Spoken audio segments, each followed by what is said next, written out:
अस्सलाम वालेकुम बच्चों, आज का जो हमारा टॉपिक है वो है कोऑर्डिनेशन इन एनिमल। हमने चैप्टर स्टार्ट किया था, chapter number 17 second year biology का। लास्ट टाइम हमने लेक्चर स्टडी किया वो था प्लांट हार्मोन्स, जिनमें हमने देखा था जिबरेलिन और साइटोकिनिन, और इसके बाद ऑक्सीजन हमने देखे थे। फिर आप लोगों ने अब्सिसिक एसिड और इथेन स्टडी कर लिए होंगे। नेक्स्ट है आपके पास कोऑर्डिनेशन इन एनिमल। बच्चों, आपको इस चैप्टर के स्टार्ट में बताया था कि कोऑर्डिनेशन, इस चैप्टर में आपने दो पोर्शन पढ़ने हैं, एक कोऑर्डिनेशन इन एनिमल, दूसरा कोऑर्डिनेशन इन प्लांट्स। प्लांट्स वाला पोर्शन आपको यहाँ तक एंड हो गया। अब आज का जो टॉपिक है वो है कोऑर्डिनेशन इन एनिमल्स।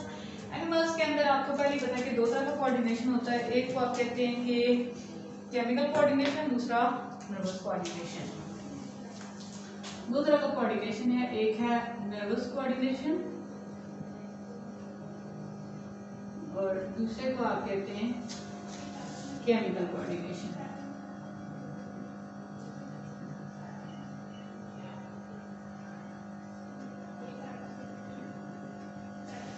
अब इसमें देखें कि आपको बताया कि जो नर्वस कोऑर्डिनेशन है वो किसकी वजह से है।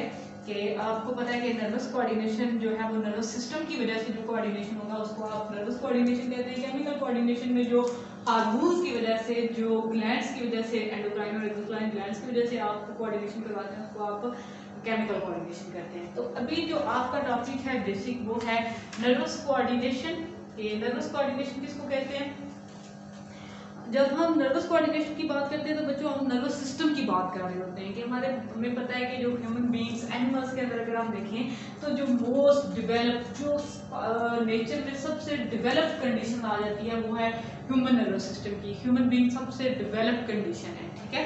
तो इसमें ह्यूमन की जब हम बात करते हैं तो हम कहते हैं कि हमारा नर्वस सिस्टम सबसे डेवलप्ड कंडीशन में है। तो जब इसमें नर्वस सिस्टम की बात की तो नर्वस कोऑर्डिनेशन की बात की। हमें पता है कि जो नर्वस सिस्टम है उसका बेसिक यूनिट जो होता है, स्ट्रक्चरल फंक्शनल यूनिट जो होता है, उसको आप कहते हैं न्यूरॉन, ठीक है।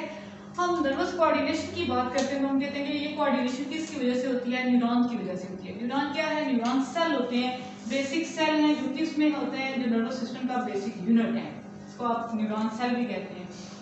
अब जब नर्वस कोऑर्डिनेशन करवा रहे होते हैं, नर्वस कोऑर्डिनेशन में दो तीन तरह की चीजें आ जाती हैं। सबसे पहली चीज आ जाती है न्यूरॉन, फिर हम कहते हैं कि इसमें रिसेप्टर्स होते हैं, फिर हम कहते हैं कि तीसरी चीज इसके अंदर आ जाती है इफेक्टर्स। ये तीन बेसिक चीजें होती हैं जो मिलकर हमारे पास नर्वस कोऑर्डिनेशन कर लेती हैं। नर्वस कोऑर्डिनेशन में हम अगर इसका डीप स्टडी करें तो हम देखते हैं कि एक नेटवर्क होता है इसका, नर्व सेल्स का एक, आप कह सकते हैं कि एक डीप किस्म का नेटवर्क बना होता है न्यूरॉन्स का। यानी कि सिंगल सिंगल न्यूरॉन आपकी बॉडी के अंदर होता है, ये पूरा एक नेटवर्क होता है। ये जो न्यूरॉन्स होते हैं ये क्या करते हैं? एज आप कहते हैं कि मैसेज कन्वे करते हैं हमारी पूरी बॉडी के अंदर, और वहाँ से ब्रेन के अंदर हमें पता है कि ब्रेन और स्पाइनल कॉर्ड हमारे कोऑर्डिनेटर्स होते हैं। वही मैसेज को कोऑर्डिनेट करते हैं, उसके अंदर इंटरचेंज लेके आते हैं और देन मैसेज भेजते हैं फैक्टर को, और हम रिस्पॉन्स शुरू कर देते हैं, ठीक है। ये पूरी कोऑर्डिनेशन का सिस्टम है। अब वो कहता है कि अगर यहाँ पे देखें ये न्यूरॉन्स जो होते हैं ये नेटवर्क के फॉर्म में होते हैं। एक न्यूरॉन है, अगर आप कहते हैं कि ये आपके पास एक नर्व सेल है, एक न्यूरॉन है, ठीक है। ये न्यूरॉन्स आपस में इंटरकनेक्टेड होते हैं। एक न्यूरॉन नहीं होता, यहाँ पे मिलियन ट्रिलियन बिलियन के हिसाब से आपके पास न्यूरॉन होते हैं। ये न्यूरॉन आपस में इंटरलिंक्ड होते हैं। एक न्यूरॉन, नर्व सेल या एक न्यूरॉन जब दूसरे न्यूरॉन के साथ मिला हो, पॉइंट ऑफ कनेक्शन जो होता है उसको आप कहते हैं कि यहाँ पे साइनेप्स है। हम अब हमने 10th में हमने पढ़ लिया था, नर्व सेल का स्ट्रक्चर हमने पढ़ा था, न्यूरॉन का, कि न्यूरॉन का स्ट्रक्चर किस तरह से होता है। ये सारी चीजें आप लोगों ने पहले पढ़ी हुई है। न्यूरॉन का जो बेसिक स्ट्रक्चर है, हमने यहाँ पे सिर्फ नर्वस कोऑर्डिनेशन देखनी है। हमें रिसेप्टर्स का भी पता है, हमें इफेक्टर्स का भी पता है, हमें न्यूरॉन्स का भी पता है, कोऑर्डिनेट का भी पता है। हमने अब अगली चीज पढ़नी है कि ये अपना रिसेप्टर्स जो होते हैं या जो न्यूरॉन है या जो हमारे पास इफेक्टर्स हैं, ये काम कैसे करते हैं। हमें इनका स्ट्रक्चर पे डिस्कस नहीं करना। अब वो कहता है कि यहाँ पे अगर बेसिक चीज देखें, हमारे पास जो रिसेप्टर्स आ जाते हैं, अगर इसमें हम देखें रिसेप्टर्स की बात करते हैं सबसे पहले कि कोऑर्डिनेशन में जो बेसिक चीज है वो सबसे पहले आ जाती है receptor, then neuron cell, then आ जाते हैं इफेक्टर आपके पास, ठीक है। तो जो रिसेप्टर की जब हम बात करते हैं, ये आपके पास रिसेप्टर्स हैं। रिसेप्टर्स को आप एक और नाम देते हैं कि ये क्या है? हमारे पास सेंसरी ऑर्गन्स है, ठीक है। सेंसरी सेंसरी ऑर्गन्स क्या होते हैं? सेंसरी ऑर्गन्स एक ऐसी चीज है जो क्या करते हैं, सेंस करते हैं हमारे स्टिमुलाई को। स्टिमुलाई क्या चीज है? सिग्नल है। एक आप कह सकते हैं कि एक इस तरह का स्टिमुलाई है जो आपका जो रिसेप्टर्स हैं वो रिसीव करते हैं और देन वो कोऑर्डिनेटर को भेज देते हैं। ये जो कोऑर्डिनेटर के पास जाता है मैसेज, वो किस फॉर्म में जाता है? वो नर्व इम्पल्स की फॉर्म में जाता है।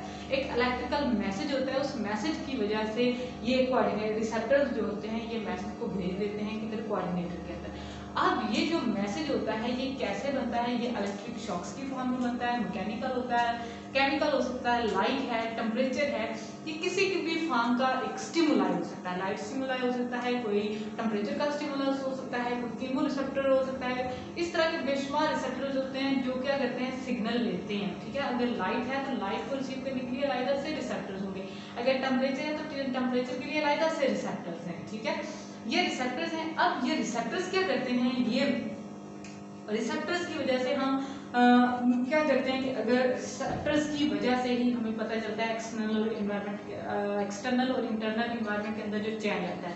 फर्स्ट करिए हम कहते हैं कि रिसेप्टर्स की वजह से मैं कहती हूँ कि हमें पता चलता है कि बाहर का एनवायरनमेंट कैसा है। ठीक है, अगर मैं कहती हूँ कि आईज जो है हमारी वो रिसेप्टर है। ठीक है, मैं देख रही हूँ, मुझे कोई रेड कलर नजर आ रहा है, जो चीज मुझे नजर आ रही है, मैं देख रही हूँ, वो क्या है? आपके पास सिग्नल है। मैं वो मैसेज भेज रही हूँ अपने रिसेप्टर्स जो है, आई जो है ये मैसेज भेजेगी नर्व इम्पल्स की फॉर्म में। किसको भेजेगी? ब्रेन को भेजेगी। ब्रेन उसको स्टिमुलाई को लेता है, उसको आप कहते हैं कि उनको इंटरचेंज करता है और देन इफेक्टर को मैसेज आता है कि फिर मुझे पता चल जाता है कि ये जो कलर है ये कौन सा कलर है, ये रेड कलर है। ठीक है, इसी तरह हमारे पास हम देखते हैं कि हमें ठंडक लगती है, हमें गर्मी लगती है, तो हम टेम्परेचर को सेंस कर रहे हैं। वो टेम्परेचर सेंसर जो है वो क्या है हमारी बॉडी का? वो स्किन है। स्किन की वजह से, स्किन के ऊपर रिसेप्टर्स लगे हुए हैं, रिसेप्टर्स की वजह से हमें पता चल जाता है कि अभी सर्दी है या गर्मी है। हम टेम्परेचर को कर सकते हैं, सेंस कर सकते हैं, हमें पता चल जाता है कि ये सेंस किसकी वजह से करते हैं? हम रिसेप्टर्स की वजह से करते हैं। ठीक है, अब यहाँ पे कुछ रिसेप्टर्स की टाइप्स दी गई हैं। रिसेप्टर की कौन कौन सी टाइप्स होती हैं? 3-4 किस्म की टाइप्स हैं जो आपके पास रिसेप्टर्स की आ जाती हैं। आपको बताया कि टेम्परेचर के रिसेप्टर्स होते हैं, आपके पास केमिकल रिसेप्टर्स होते हैं। इसके हिसाब से आपके पास 2-3 तरह के यहाँ पे रिसेप्टर की टाइप्स हैं। सबसे पहली चीज आ जाती है कीमो रिसेप्टर। कीमो रिसेप्टर्स बच्चों क्या होते हैं? हम कहते हैं कि कीमो रिसेप्टर्स हैं। कीमो से पता चल गया कि जो केमिकल का स्टिमुलाई रिसीव करने वाले जो रिसेप्टर्स होंगे उनको आप कहते हैं कि ये कौन से स्टिमुलाई हैं, कौन से रिसेप्टर्स हैं? Chemo receptors. अब कीमो रिसेप्टर्स की जब हम बात करते हैं तो इनकी वजह से क्या होता है? हमारे पास हम स्मेल को सेंस कर सकते हैं, हम टेस्ट को सेंस करते हैं, हम ऑक्सीजन का स्टिमुलाई लेते हैं, हम कार्बन डाइऑक्साइड का स्टिमुलाई लेते हैं, ग्लूकोज की आइडेंटिफिकेशन करते हैं कि हमारी बॉडी के अंदर ग्लूकोज की कंसंट्रेशन कम है या ज़्यादा है, अमीनो एसिड की कंसंट्रेशन देखते हैं, फैटी एसिड्स देखते हैं। ये सारी की सारी चीज़ें क्या हैं? ये हमारे पास केमिकल स्टिमुलाई हैं और इनके लिए जो रिसेप्टर्स हैं वो कहाँ पे होते हैं? हाइपोथैलेमस में होते हैं, ब्रेन का एक पार्ट है वहाँ पे होते हैं। उनकी वजह से हमें पता चल जाता है कि ये रिसेप्टर्स कौन से हैं, ये केमिकल्स के लिए ही रिसेप्टर्स हैं। ठीक है, नेक्स्ट है आपके पास मैकेनो रिसेप्टर्स कौन से होते हैं? अगली चीज है आपके पास मैकेनो रिसेप्टर्स। मैकेनो रिसेप्टर्स की हम जब बात करते हैं तो यहाँ पे हम कहते हैं कि आपके पास कोई मैकेनिकल चीज हो। मैकेनिकल चीज में क्या आ जाता है कि आपके पास कोई टच का स्टिमुलाई हो, प्रेशर का स्टिमुलाई हो, हीरिंग हो या इक्विलिब्रियम का हो। इस तरह के जो स्टिमुलाई होंगे ये जो डिटेक्ट करते हैं रिसेप्टर्स, उनको आप क्या कहते हैं? ये कौन से रिसेप्टर्स हैं? मैकेनो रिसेप्टर्स हैं। ठीक है, इसमें यहाँ पे दी गई हैं टाइप्स हैं कुछ नर्व्स की। वो है फ्री एंडिंग नर्व्स, आपके पास हैं एक्सपेंडेड टिप्स एंडिंग और स्टे एंडिंग। इसमें क्या है कि ये नर्व एंडिंग्स की टाइप दी गई है। कुछ फ्री एंडिंग होती है जिनमें आप कहते हैं कि ब्रांचिंग सिस्टम होता है, नर्व्स ब्रांच फॉर्म में होते हैं, स्ट्रेट नहीं होते लेकिन उनकी सिंगल ब्रांच नहीं होती, उनकी ज़्यादा ब्रांचिंग सिस्टम होता है। तो फिर आपके पास आ जाते हैं एक्सपेंडेड टिप्स। एक्सपेंडेड टिप्स में होता है जैसे आप फ्री टिप्स की बात करते हैं ना, फ्री नर्व एंडिंग की, उसमें अगर आपके पास ये नर्व है तो इसकी यहाँ से आगे से बेशुमार टिप्स लिखी हुई हैं। इसकी वजह से आप ब्रांचिंग की वजह से आप इसको कहते हैं कि फ्री है, ये फ्री एंडिंग नर्व एंडिंग। अगर एक्सपेंडेड की बात करते हैं, यहाँ पे अगर आपके पास ये एक नर्व है तो इसका ये जो टिप है ये एक्सपेंड हुआ होगा इस तरह से। अगर आप स्ट्रे की बात करते हैं तो स्ट्रे में भी आप कहते हैं कि वो बेयर होगा, बेयर एंडिंग होती है, इसलिए आप उसको कहते हैं स्ट्रे एंडिंग नर्व्स। ये नर्व्स की टाइप्स होती हैं, इस वजह से हमें पता चल जाता है कि ये हम टच का स्टिमुलाई ले रहे हैं, हम प्रेशर का स्टिमुलाई ले रहे हैं, या हम हीरिंग का स्टिमुलाई है या इक्विलिब्रियम है, ये हम इस तरह से मैकेनोरिसेप्टर से बदल जाता है, ये जो नर्व एंडिंग होती है इनकी वजह से। देन है आपके पास थर्ड चीज है वो है आपके पास फोटो रिसेप्टर। फोटो रिसेप्टर्स बच्चों आपको नाम से पता चल गया कि फोटो रिसेप्टर्स क्या होते हैं। फोटो रिसेप्टर्स की जब बात करते हैं तो फोटो में लाइट के स्टिमुलाई जो लेते हैं उनको आप कहते हैं कि ये कौन से रिसेप्टर हैं, फोटो रिसेप्टर्स हैं। फोटो रिसेप्टर्स में जब हम कहते हैं कि इसमें एग्जांपल आ जाती है, आपके पास आपने 10th क्लास में पढ़ा था कि आपकी आई का जो स्ट्रक्चर होता है उसमें रॉड्स एंड कोन्स होते हैं। ये क्या करते हैं, ये red light, far red light या ब्लू लाइट, ये इनको आइडेंटिफाई करते हैं। इस वजह से हम कहते हैं कि आई को हम यूज कर लेते हैं एज अ फोटो रिसेप्टर। ठीक है, नेक्स्ट आपके पास जो फोर्थ चीज है वो है थर्मोरिसेप्टर।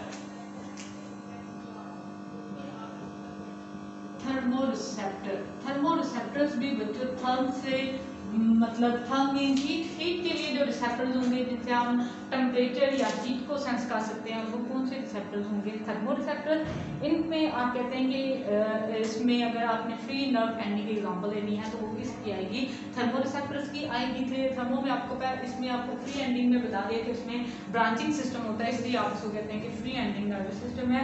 इसमें आपने देखना है जो थर्मोरिसेप्टर्स हैं वो किसके लिए रिस्पॉन्स करते हैं, आपके कोल्डनेस के लिए या फिर वार्मनेस के लिए, गर्मी या ठंडक को जो सेंस करते हैं उनको आप कहते हैं थर्मोरिसेप्टर्स। ठीक है, नेक्स्ट आपके पास नोसिसेप्टर्स। नोसिसेप्टर्स जो होते हैं वो क्या करते हैं, टेम्परेचर आपको फैन को सेंस करते हैं।